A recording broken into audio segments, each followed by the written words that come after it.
Hey guys, welcome back. Patrick here. Finally, we're in August. We have a lot of earnings coming up, so it is a little bit dangerous opening new positions right now. We have to wait and see what the earnings are going to be and what the guidance will be for the next few months.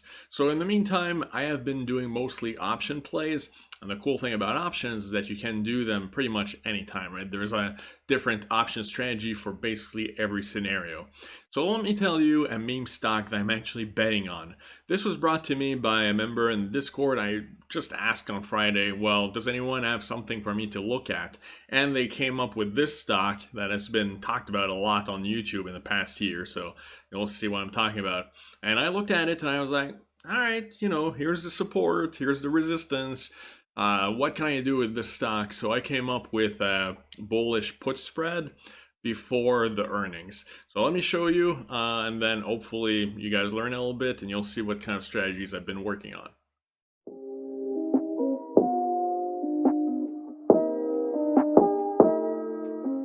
Alright, welcome back. So what kind of crazy meme stock am I into now? No, it's not GME, it's not AMC. I'm sorry. If you're a fan of that company, I respect that, but I can't do it. It's outside of my comfort zone. But it is Palantir. You guys know this company. They've been talked about a lot on YouTube in the past year. Personally, I kind of don't really want to invest in the company and buy shares just because of the fact that I don't really have any specific insight into the company, right? And because of their business model, it's a little bit more difficult for me to analyze it and figure out where they're going in the future. So personally, I'm going to take a step back and not invest in actual shares. However, when it comes to options, it's a little bit different, right? Because the contracts are shorter periods. So whatever happens in 5 years is not really going to affect my option strategy for the next 2 weeks. All right, so let me show you on the chart what I'm seeing and then how that play developed. All right, so here's my computer. This is a chart for Palantir. You can notice that it's been trending mostly sideways since about February, right? So it's been between $17, that was the low point in mid-May, right? And then the upper end of the spectrum was in late June at 27.50. Right, so it's been kind of hovering between those. And if you notice, 2060 is about where the support would be for where they are right now. Look at how it's been kind of supported by that line since about February, right? So there's not a lot of strength with the stock, but there's not a lot of weakness either. Like when it went under 2060, right, in May, it actually rebounded fairly nicely. Look at how there was a pretty big green candle, which means a lot of buying volume. So people have decided that this stock is worth right now about 2050, right, in that range. But look at how misleading this can be. If you're looking at this chart that covers about 6 months, it doesn't look like it's moving that much. It looks fairly stable. However, when you actually zoom into the chart, and this is the 1 month chart, right, daily, notice how from May to June, it was in a very, very big uptrend, right? And you can see the cross on MACD and then the other cross right here. So it was on a nice uptrend and then it just literally went all the way back down right here. Right, so now we're at a very interesting spot because look at how we're seeing another cross right here. So usually that would indicate that the stock would be rebounding, right? And you can see that it did start a little uptrend, very tiny, until Friday where it lost 45 cents. Right, so you have a lot of mixed signals here. If you look at the 5-day chart, like at the beginning of the week was pretty strong, and then the end of the week, I think this is from the other chart, sorry.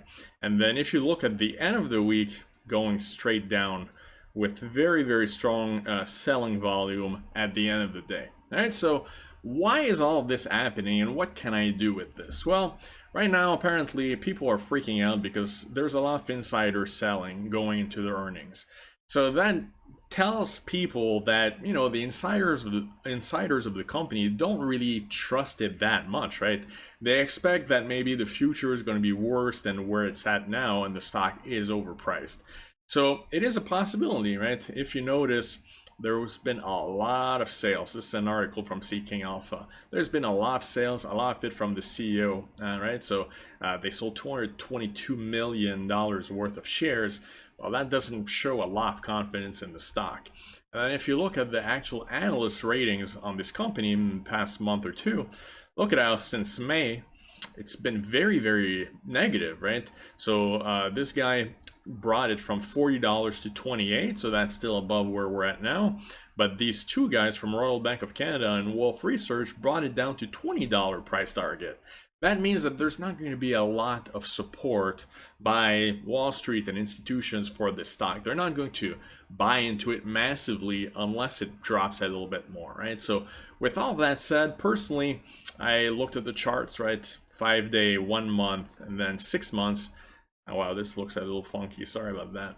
Right? And then I decided, look, right, before the earnings, it might drop under 2050, but probably not by a lot. If you look at it rationally, this stock has gone under 2050 recently, right? It's happened once, so it can happen again. There's no doubt about that. There is a little risk that it's going to happen again, but the odds are still in my favor. Look at how many times it's rebounded when it was going down above 2050. So once a while ago, beginning of the year in January, then you have this one right on top of the support, right here, right on top of the support, and then again here last month. Then you have the MACD like cross right here that's starting, which might not really necessarily make the stock go back up that much, but at least it should lessen the selling pressure. So my play here is a bullish put spread. This is a bullish strategy or a neutral strategy where you want the stock price to stay above your strike price. So the strike price that I picked, of course, based on everything I just told you, is $20.50. Right, so I sold the $20.50 put, and then I bought the $19.50 put. Right, so that protects me in case the stock really crashes, right? If, let's say, it tanks, there's mass selling on Monday and Tuesday, and it goes way down here, well, my loss is capped at $1 per share. Right, so I opened 20 contracts, meaning 2,000 shares. Right, so that is going to be my premium that I'm collecting is 25 cents. So the break even is going to be $20.25. Right, so I have a lot of padding. I have $1.50 in padding, meaning even if it drops in next week a little bit, right? You don't want it to crash, but even if it drops to $21, I would still be profitable in that trade. Right, so if you look at it, there's currently 19 days left to expiration, but you have the earnings coming up. So I don't want to hold this for the entire 19 days and risk that the earnings are bad, right? And there's a lot of volatility, so the price can drop fairly quickly in those circumstances. So I'm not necessarily going to hold it the entire time. What I'm hoping is going to happen is that sometime this week, either it trades flat or it goes up a little bit. Usually, I don't know if I can show you guys, but I'll try to remove these. Usually what happens with this stock, it's very, very interesting. Look at how at the beginning of the day, it goes up, right? Pretty strong increases at the beginning of the day, even here, right? Look in the morning. And then closer to the end of the day or during the day, it keeps going down. What's up with that? Like, I don't know why the stock is behaving that way. But what I'm hoping is that it's going to do that again on Monday and Tuesday, right? If it goes up very quickly early morning, then after that, it's going to help me actually close a position profitably without holding it for the entire 19 days. So that's what I'm doing with this one right now. I collected 25 cents in premium times 2,000, meaning the maximum gain I can get on this stock is only $500, right? It's not like making millions or anything like that, but the more of these that you do, the more your bankroll is actually going to go up.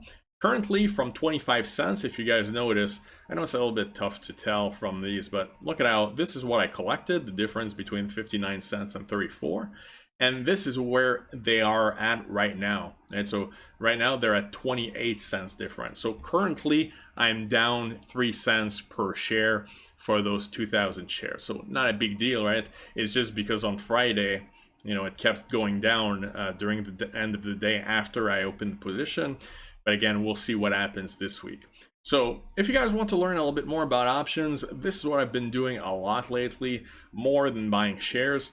Shares are great. Of course, I believe in SPACs, warrants, all of that, but there's just not as many opportunities lately because a lot of these stocks have been trading sideways or are in downtrends, making it a little bit more difficult to open big positions, right?